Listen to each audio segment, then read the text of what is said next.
What's up guys, JP back at you once again with something very special. So today I have a box. Now I already opened the box just to avoid cutting myself on camera.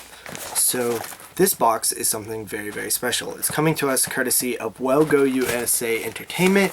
You guys probably know what's in this bad boy, but I'm gonna open it up and show you guys. So bubble wrap, boom. Also some more bubble wrap in the bottom and it won't come out. Pretty good package. They packaged it well. So what we have here is, are you guys ready? You sure? Boom. This is the Phantasm collection, homies. That's right, the Phantasm collection. This is the complete Phantasm series, all in one box set. Collectors everywhere have been wanting this for a very long time. It's probably one of the most requested titles to make Blu-ray. And recently, a couple months ago, we got the Phantasm remastered edition on Blu-ray from USA Entertainment. A lot of people held off waiting for the box set. Some people picked it up anyway and said, I'll figure out if I'm going to get the box set later. Now would be a good time to sell that copy, especially if you picked up Ravager as well, and go ahead and grab this bad boy. So, Phantasm II was already on Blu-ray. Phantasm I has just gotten on Blu-ray. Phantasm V has been on Blu-ray as well, but Phantasm 3 and 4 have never been on Blu-ray in the United States. So finally we have all films officially now on Blu-ray with new HD transfers and with special features all in one collection for you guys to experience. So this is the box set, and I'm going to talk about that a little bit right now. So you guys are going to be joining me for the first cellophane tear here, which I'm going to be really careful not to damage anything. So I'm going to go right up top because it looks like there's some space there. Ooh, look at that. You hear that new box set sound when you rip the cellophane? And then we're going to go ahead and tear that down. Ah, look at that. Look at that. Guys, I'm a huge fan of Phantasm. I've always been a huge fan of Phantasm. It's one of my favorite franchises ever, and I finally own this thing. And I got to thank USA for hooking me up with a copy of this bad boy. Apparently, the pre-orders were through the roof. I think this is the highest selling USA item that they have ever done, which is great for them. It's a great company. And they're on the come up. They're on the come up. So this is the box set. As you guys can see, we have Mr. Angus Scrimm, rest in peace to Angus Scrimm, on the cover. We also have these spheres in his hand floating around. I do like this cover. It is a little dark. It is not very vibrant. It's just like a dark cover. I'm not 100% sure that this was the best cover to go with, but you know, it's not bad either. So on the back here we have a write-up list of special features for all of the films. I gotta say, just based on my first impressions, guys, this is a very sturdy box. This is a good box. They picked definitely quality cardboard and quality manufacturer to produce this box. It is really cool. So let's go ahead and take the contents out of the box right here. Oh, what is that? I forgot about that. So here's the box. As you guys can see, you know, it sounds like a nice sturdy box. You have a lot of like metallic looking shinies on the back, which is pretty cool. On the front as well. I'm a huge fan of that glistening look. So the first thing that we have here is we have a poster. So already damaging my stuff. So we have a poster. I think this is a double-sided poster. Yes, it is. So we have a poster for Phantasm Remastered on one side, as you guys can see. Phantasm Remastered. I got to see this in theater when it was doing its little circuit. And then you have the Phantasm you know, cover of the box set on the other side. I would probably most likely go with this, maybe. But yeah, I don't know what size poster this is. I think it's feels like you know, maybe like a 24 by something or 28 or something. I don't think it says on the back here what size poster it is, but I will try to find that out for you guys before I upload this video. So we have the poster, which is really cool. As you guys can see right up in this corner here, I do have a Phantasm poster.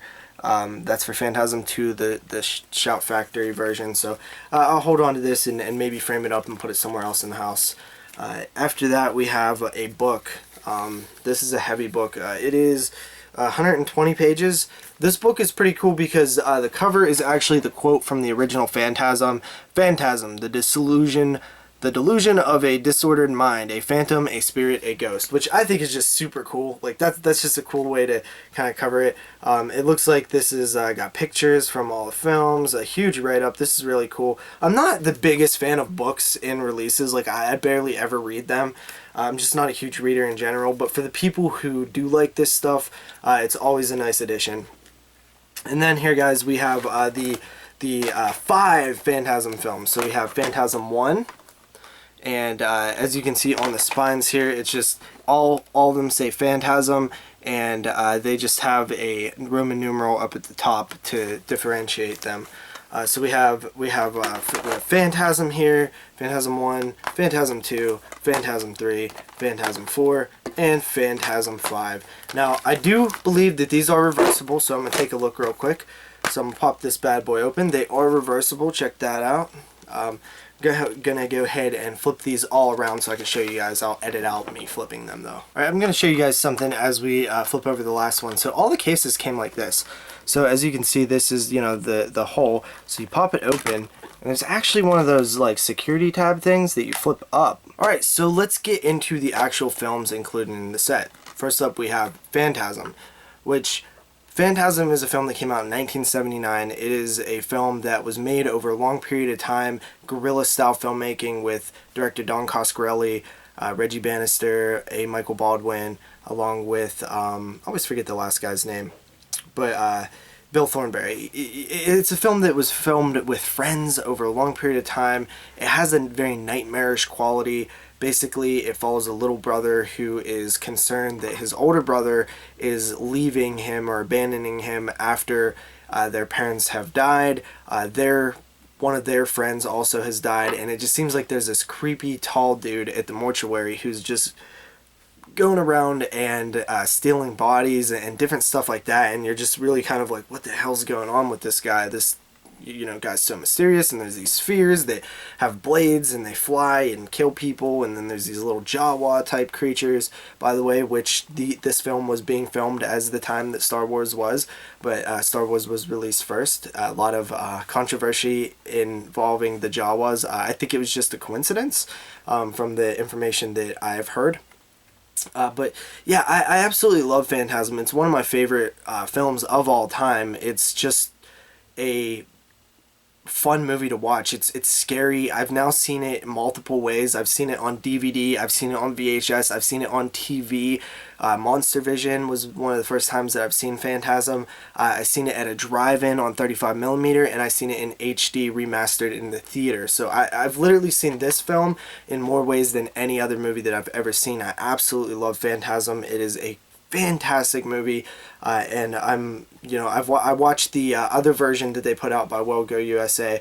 The transfer is great. It's a fantastic movie. Absolutely love it. I give Phantasm a 9 out of 10. Alright guys, moving on to Phantasm II from the year 1988. It follows Reggie and Michael as they are looking for the tall man. Mike also has some sort of connection to a girl that he doesn't know, some sort of telekinetic connection, and they're hot on the trails of the tall man, visiting all these post-apocalyptic abandoned towns and trying to stop the tall man and all his evilness that's going on. We learn a little bit more about everything to do with the tall man and all of his like creations and minions, and Don Coscarelli has always been really good at creating characters out of inanimate objects, or you know, like the car and the triple barrel or quad barrel shotgun that's in this, and the spheres and stuff like that. Not necessarily inanimate, but like not actual people or characters with personalities. So, man, I love Phantasm 2. It's a favorite of mine. It has so much to offer. I think anybody can find something that they like in Phantasm 2. It's part, you know, buddy film. It's part road horror. It's part post-apocalyptic. It's part horror, sci-fi, comedy, drama. It's all there. And it has like a nice little mystery to it. It seems like it amped up everything from the first film. This one was made 10 years after the first film, and I believe the story goes on the special features here that the head at Universal at the time happened to be a huge horror film fan, and he wanted to revamp a lot of these franchises, or soon to become, he wanted to create franchises out of horror films like Psycho and Phantasm. So he, you know, started making these films, which is really cool. That's super cool. That's probably the only time in history a huge horror fan will be like the head at Universal or very high up or whatever, or any major studio for that matter. And I gotta say, man, Phantasm II, absolutely love it. There's so much cool stuff going on in here. It's very like nightmarish in a way where it's like, well, how? It's very like mysterious too, where you're wondering like, can Reggie and Michael only see what's happening and like the rest of the world like is just existing, but like through their trail they're going to all these abandoned towns and stuff. Like, does the rest of the world just kind of not notice that? Like sort of like how the adults just sort of don't notice what's happening. That's what I kind of think. So Phantasm 2, that's like an 8.5 out of 10. Absolutely love it. I used to like it more than the original, but that's kind of changed over the past couple years. Then we have Phantasm III, Lord of the Dead, from the year 1988. This one I used to like a lot. I still do like it a lot, but I used to like it a lot more, I guess I would say. Once again, this follows Mike and Reggie as they're, you know, trying to rid the world of the tall man. This one has a lot more comedy in it. They pick up a girl named Rocky and this little kid, and they're kind of just trying to figure out what's going on. I really like Phantasm 3, but it just doesn't... It kind of dropped in my favorites of the series because I never noticed how much comedy is in Phantasm 3 compared to the other two, and I just kind of don't like that as much. And then we have Phantasm IV, Oblivion, from the year 1994, I believe, 93, 94. Phantasm IV, Oblivion is one of those films that I actually didn't like when I first seen it. I just thought it was a huge step down. But then I realized how goddamn cool it is. You know, this one has Mike wandering the desert, separated from Reggie, and he's trying to figure out what the tall man is. And it has a lot of flashbacks. But what's interesting about the flashbacks in this film is they used footage from the original film that was not used. I can't think of another film that had done that this geniusly. They created an entire story based on footage from the original film that they did not use, like actual death sequences and stuff for the tall man. It's really, really, really, really cool. Apparently they shot like 3 or 4 hours of footage for the original film that they didn't use, like they cut, which is just incredible. And Don Coscarelli wanted to make a big post-apocalyptic epic with Bruce Campbell as well as the characters from Phantasm and have that be the final film, but he was trying to get funding, so he just made this on the cheap, hoping that this would result in getting funding for a 5th film. And that never ended up happening until recently. It didn't happen like the way we thought that he was attempting for it to happen. You learn a lot more about the tall man in this one. I actually really dug Phantasm IV. Like, I didn't like it when I was a kid because I thought it was kind of boring, but I actually think that it's my 3rd favorite, actually. So yeah, Phantasm IV, I would probably give it like a 7 out of 10. After that, we have Phantasm V, Ravager, and I've done 2 or 3 reviews on this film now, so I'm not going to go into it a whole lot. This one picks up many years later after the 4th film. It follows Reggie as he's wandering around trying to figure out stuff with Mike, and there's also like this alternate dimension thing that's happening that really makes you sort of question everything that you thought you knew about Phantasm. It's cool, but I don't think it was executed to its full potential. This is obviously a very, very low budget film. It was shot on the weekends, much like the original film. Don Coscarelli actually did not shoot this film, but I do think that it has redeemable qualities. I really want to delve into the special features on this so I could kind of see where their head was at with this. And this is probably going to be the last Phantasm unless they remake it, as Angus Scrimm has now passed on, and it just doesn't make a whole lot of sense to make another sequel. So these are the Phantasm films in the box set. Absolutely love this box set, guys. Thanks to Well-Go USA for hooking me up with this bad boy. I couldn't be happier. And I gotta say that, honestly, dude, this is probably one of my favorite possessions now. I absolutely love it. I cannot wait to delve into more of the special features. Interesting note on Phantasm II, as you guys can see on the spine here, it actually says Scream Factory or Shout Factory. Actually, Scream Factory. So, I don't know if you guys can see that. The focus is pretty bad. Oop.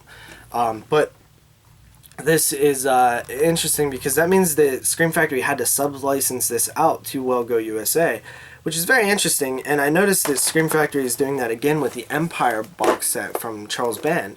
So that could mean a lot of different things. That can mean that Scream Factory plans on slowing down with their acquisitions and more becoming a licensing company.